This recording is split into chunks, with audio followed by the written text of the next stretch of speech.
ઘરનું બનાવેલું કેરીનું અથાણું એટલે સ્વાદ પણ અને યાદો પણ. અને ઉનાળો અથાણા વિના ઇમ્પોસિબલ જ છે.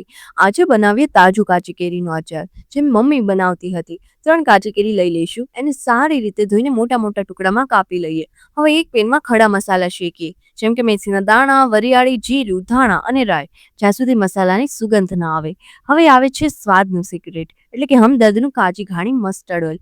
આ તેલ ફક્ત ટેસ્ટ જ નહીં વધારે, પણ ઓમેગા 3 અને વિટામિન એ એન્ડ ડી થી ભરપૂર છે. ટેસ્ટ અને શેલ્ફ લાઈફ બંને મેન્ટેન કરે છે. કાપેલી કેરી ઉપર હળદર, નમક, લાલ મરચું અને શેકેલા મસાલા નાખીએ. પછી નાખીએ હમદર્દની હિંગ, કલંજી અને મસ્ટર્ડ ઓઇલ. આ બધું મિક્સ કરીને એક ચોખ્ખા ગ્લાસમાં ભરીએ. ઉપરથી 1 કપ ઠંડુ મસ્ટર્ડ ઓઇલ પણ નાખીએ. ધ્યાન રહે, કેરી બધી ઓઇલમાં ડૂબેલી હોવી જોઈએ. હવે આ જારને 3 દિવસ સુધી સાઈડમાં રાખી અને રોજ એકવાર હલકે હાથે હલાવતું રહેવું. બસ તૈયાર છે આપણો એકદમ સ્વાદિષ્ટ કેરીનું અથાણું. કમેન્ટ કરો ઓઇલ અને હું તમને લિંક ડીએમ કરીશ. એન્જોય.